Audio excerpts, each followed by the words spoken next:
highways, paving, many projects. And the one project that we've been working on is a beautification project. And that's what we'll be sharing with you today. Some efforts that we've done, just some examples. So let's get started. The purpose, of course, is to share our continued efforts of beautification with the mayor, council, and the public. Some of the efforts that we focus on are gateways, parks,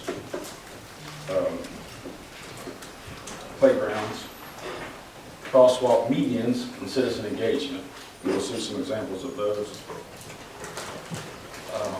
Gateway improvements, this is one example. You see there's quite a few gateways throughout the city, and this is just one example of one that we've worked on.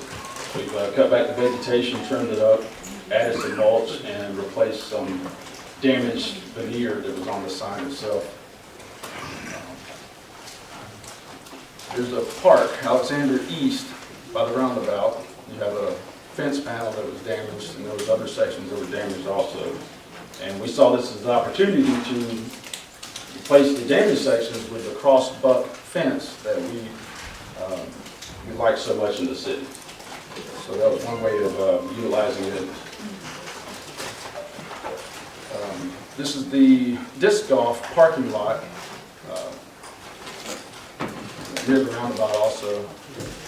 The beds were overgrown, the trees were, the canopies were low. You hit your head on it when you walk by it, so we trimmed up the canopies, added mulch, and trimmed the shrubs.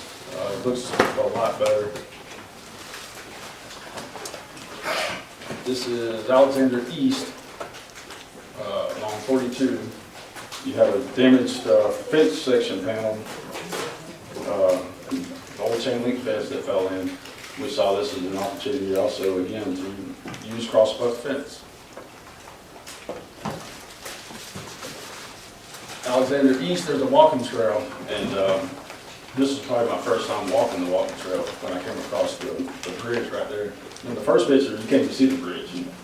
And it's a beautiful creek, it really is.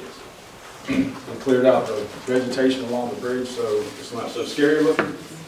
And we plan to keep it maintained that way. All these efforts is not just, do it and we're done with it. We're going to continue and we're going to build upon it, keep it maintained. This is the dog park. Right along the perimeter of the dog park was vegetation overgrown. We got it cleaned up and we're going to keep it that way. Also removed some trees within the dog park itself that were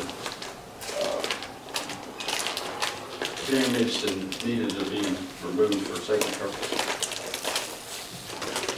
The the Alexander East Park again, the damaged rock sections were repaired, and we're going to keep those, in good shape. This is the bandstand at Avalon Park. There was many sections that were damaged, and this is just one example. We had them replaced and repaired, and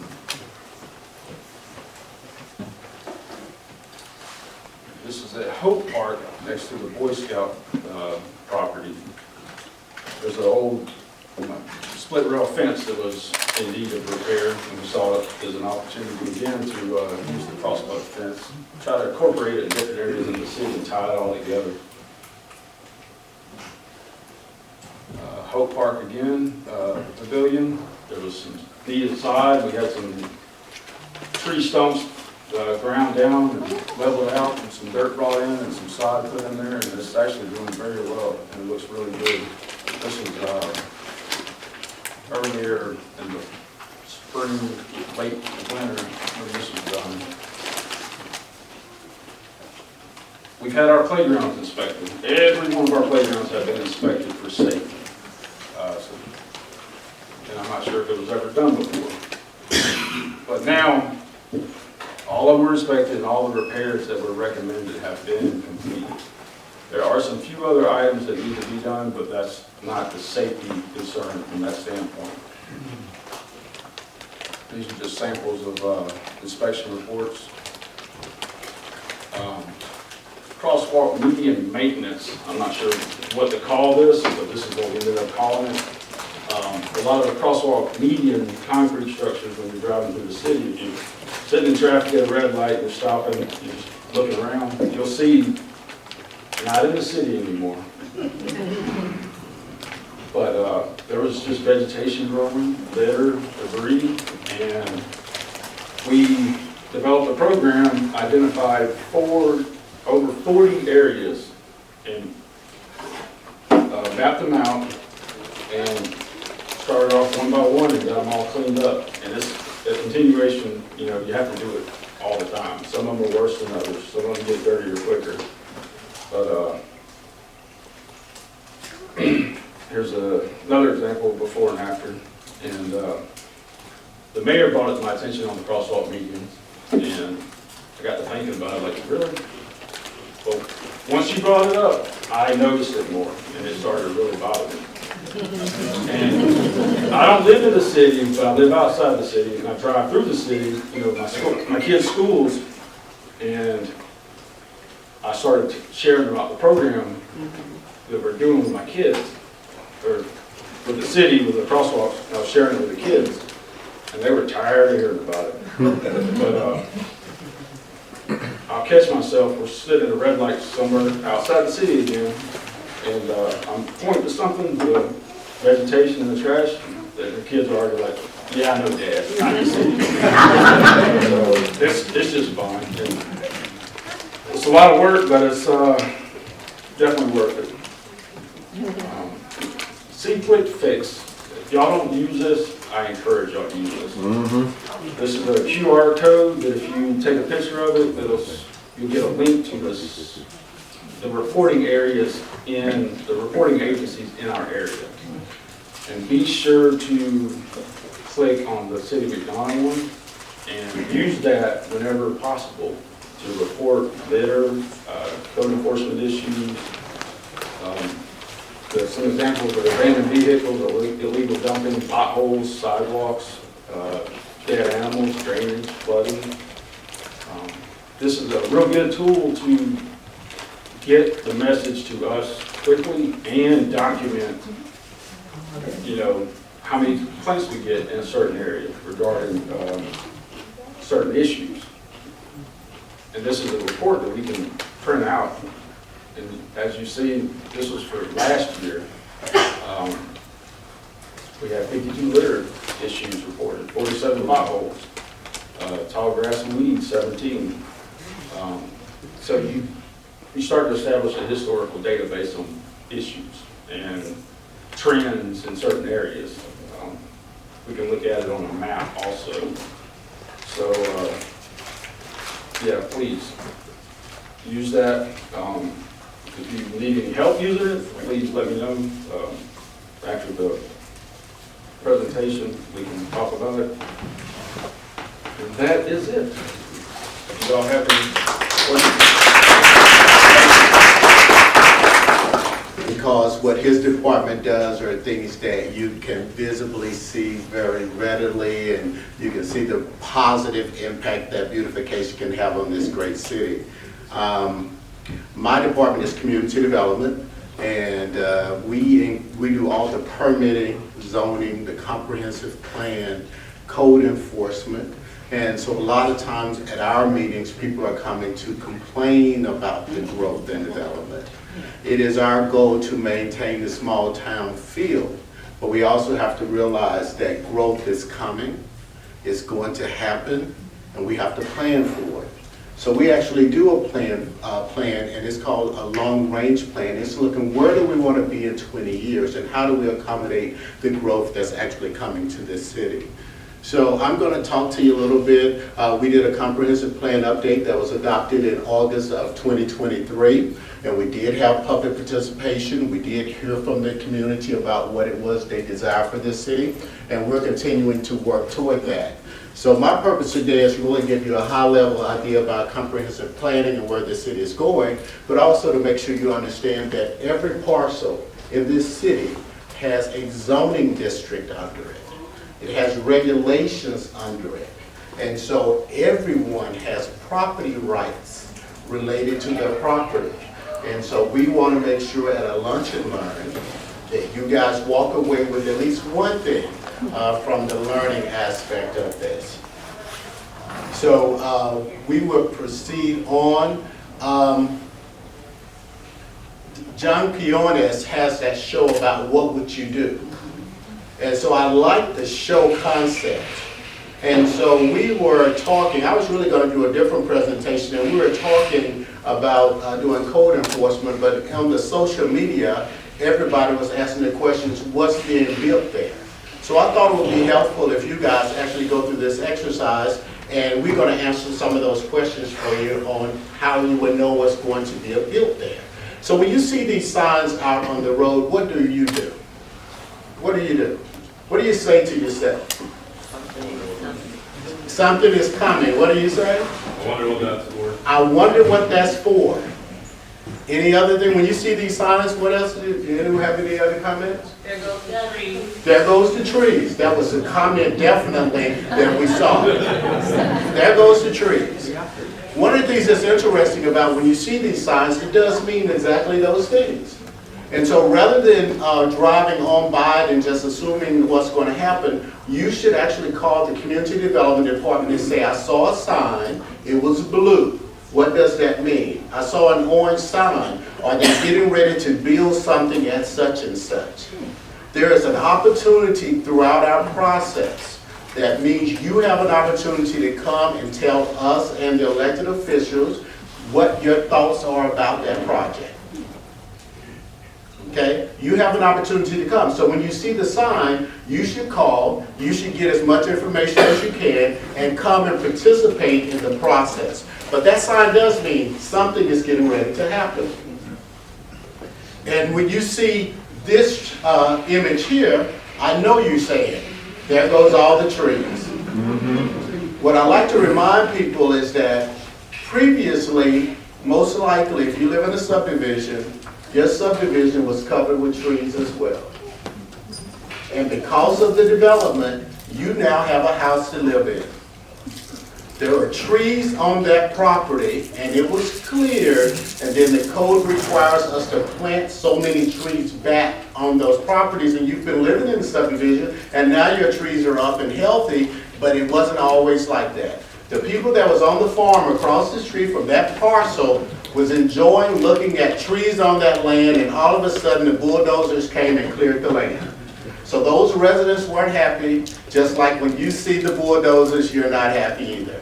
But it is a sign of progress, and it goes back to every parcel has an underlying zoning and some permitted uses. So raise your hand if you know what the underlying zoning is on your lot. Good. Anyone else? Couple do, yeah, good, good.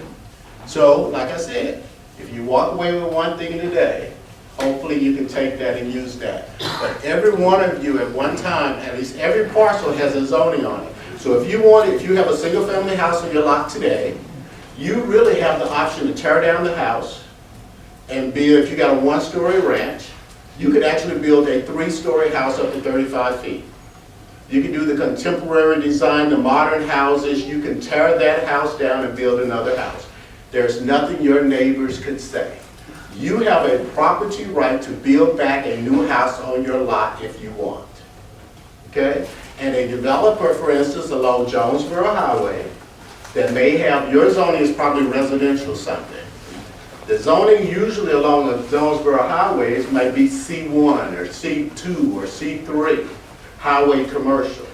So that property owner has a right to come and build on that property a commercial use or an industrial use.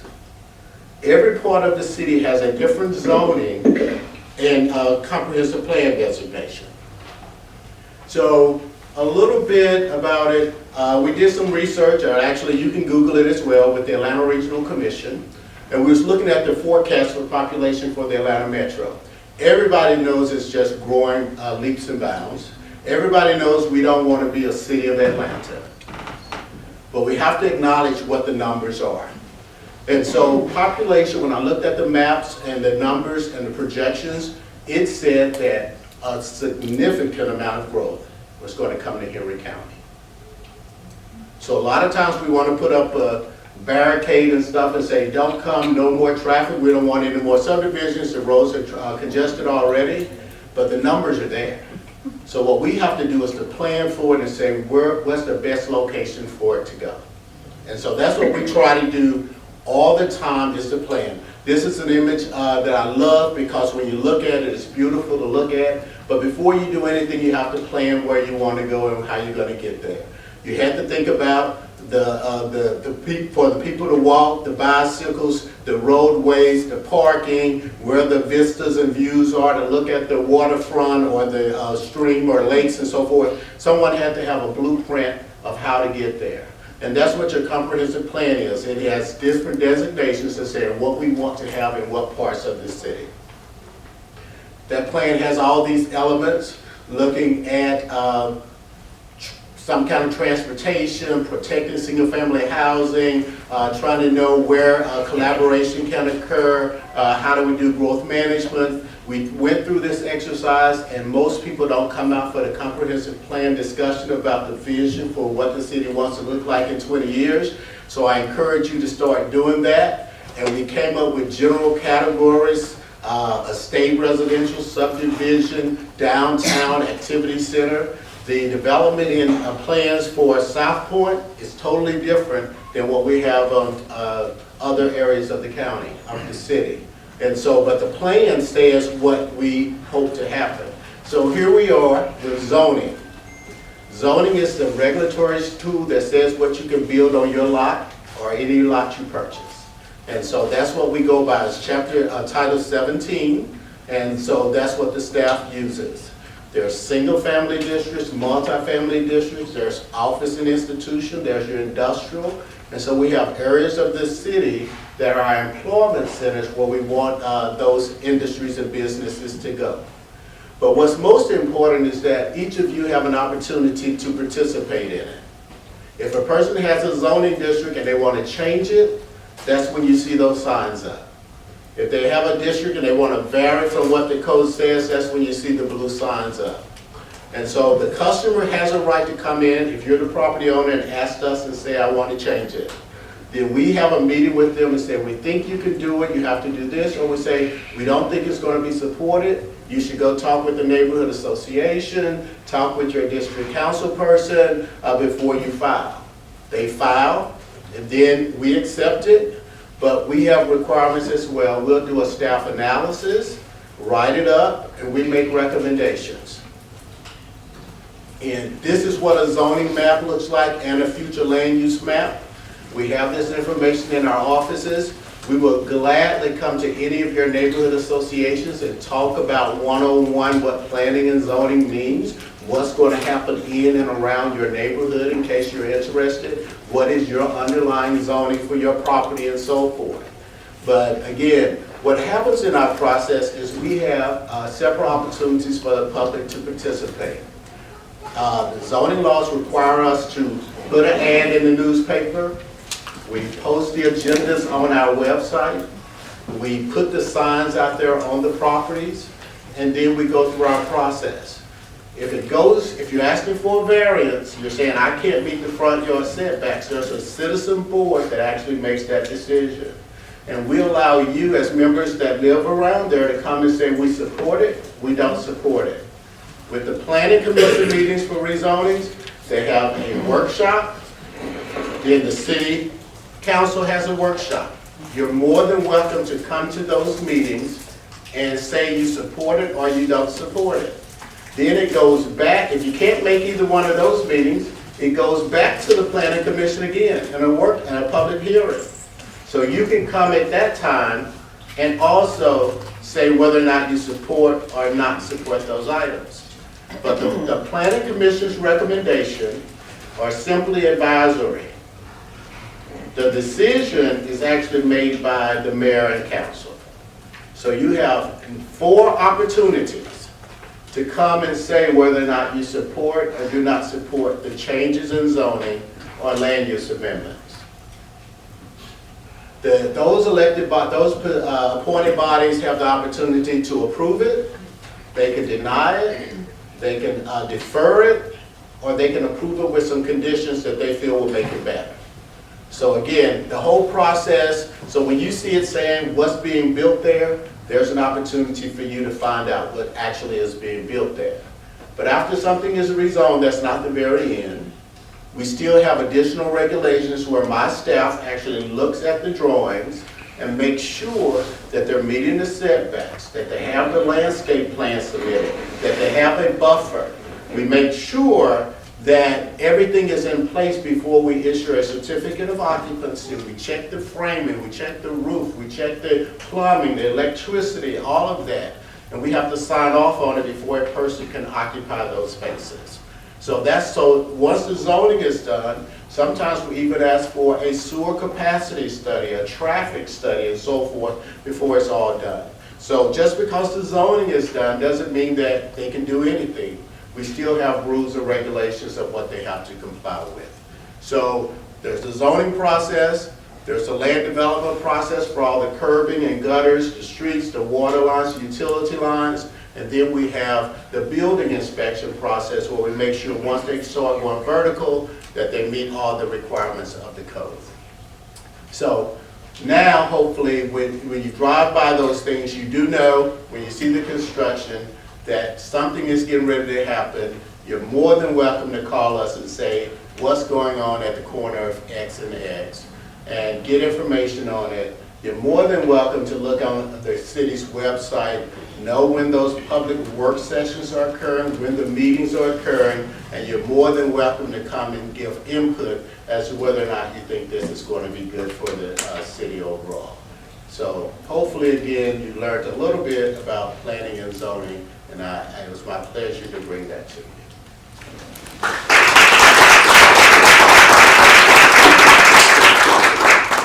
I'm up here for everyone in this city. That includes citizens, all our employees, and if I have some time today, I would like to answer anything you may want to ask about this city or any concerns you have. I like concerns because that means you're not happy. I want everybody to be happy. That's just the way I am. Be nice. So, but if we have legitimate concerns, I promise you, we will handle those in this city. Another important item coming up for a vote this year in November, SPLOST 6. I can assure you this is a very important SPLOST for this county. Not only for the county or the cities, but for the whole county itself. So y'all keep that in mind. SPLOST have done a lot of good items for the county itself. Everybody hates taxes, I do too, but they're very important for growth. You know, if you look down, just a regular repaving of a road, it's about $300,000 per mile. If you want to try to go in and expand roads, now you're buying right-of-ways, you're moving water, sewer, drainage. These could be millions and millions of dollars. So these dollars are very important. Impact fees, anybody familiar with impact fees? These are what our developers pay to us as they build here. These help us create our parks and what goes in those. Our police and fire department. Fire department gets the majority of vehicles because it must be a 10-year item. So they're able to buy these fire trucks, and about the only thing vehicle-wise a police department could buy would be like a command vehicle and some admin vehicles, but not a police car. Yes, ma'am. Oh, I'm sorry. I've seen his hand. Okay, but I did have a question. Yes, ma'am. He was kind of raising his hand for me. So my question is, what is your biggest concern? You've been in McDonough for years, and as a police chief and now as a city administrator. What concerns you the most? What keeps you up at night? And how can the citizens of McDonough support and partner with the city? Well, what they keep me up at night was downtown McDonough because of the lack of fire safety. I'd always worry about a building catching on fire downtown. We could lose the whole block. But with all the new development downtown now, we bring these up to code. These buildings are sprinklered. So as far as a fire concern, I have 0. All our new buildings are up to date. Public safety, as far as the police side, I worry no more about crime today than I did 30 years ago. You hear a lot more about crime, but that's just, the population is what it is. I've never hated a minute of growth here in this city. If I can fight back, it was a sleepy town. If you want to go eat, you got to go somewhere else. We used to have to go outside the city limits, go to a Waffle House. But no, the growth is wonderful. Can you look back and say, yeah, I could have done that better? Sure. Sure, we learn as we go. But the growth here in this county snuck up on us. We never knew it hit this hard. But we're glad to have it. So I know the city added on a disc golf course at Alexander East Park, I believe it is. Is there any plans in the future to add any more amenities or disc golf courses or anything, for public use? Well, we do qualify to add another disc golf course in the city. That particular part there is Alexander Park West. And down at Alexander Park East, we are putting in a mini pitch. We are actually partnered with somebody to put this in, but we found a perfect location for it. And so that's something exciting. But those are becoming big items. And if anybody's not familiar with a mini pitch, it's a very small soccer field. And it would fit like on a tennis court. That's how small it is. But it's very fast-paced, mainly for children. But it's a growing thing there, so. I am absolutely honored. Again, my name is Andrea Boyd, and I am your Chief Judge for the City of McDonough Municipal Court. Our court, we use an acronym, FAIR. We are fair, accessible, impartial, and most of all, respectful. No matter who comes in, we are respectful. We see approximately 800 to 1,000 cases per month. That's how many cases come in. I would be remiss if I don't say, to handle those cases, our court runs with the incomparable Tricia Morgan, who's our Chief Administrator. Please stand up, Tricia Morgan. Please stand up. Ms. Morgan has been with the City of McDonough Municipal Court for over 20 years, so she knows everything about that court. Also, we have our probation department, who is run by the Director of Probation, is Lieutenant Antonio Kemp. Tony Kemp, please stand up. And then we have one of our bailiffs here who has a background of retired from law enforcement, and she serves as a bailiff for the City of McDonough Probation Department, Geraldine. So again, part of our job is to keep McDonough safe and clean. And so many times people don't know the difference between the different courts that you see. So with the municipal court, we see misdemeanor cases and traffic cases. So some of your misdemeanor cases may be disorderly conduct within the city limits. There may be fighting within the city limits, shoplifting, like from Walmart, CVS, Dollar General, the stores within the South Point is within the city limits, so JCPenney, Kohl's. And so we keep crime down, because when they come to court and they get a fine, or unfortunately sometimes there's jail time, then that tells people, as we're growing, because growth is inevitable, it tells people that with the growth we're not going to tolerate the crime. And so that is part of our jobs. Also, we see your traffic cases. So we keep the square pretty safe. The square was packed this weekend. I was there at the jazz concert over at Scoops. That line was around the corner. And so we keep, sometimes you have drag racing in the square. Sometimes you have, younger kids trying to drag race, or people blowing the stop signs. Again, we take care of that when they come to our court. They receive fines, and it just, it's a deterrent. And so again, our court is fair, accessible. I am accessible. Everyone in the court is accessible. Please come and see how beautiful the court is. Come and visit. It doesn't have to be because you have a ticket. Just come and see how beautiful the court is and all the amazing work that we're doing over at the court. Thank you for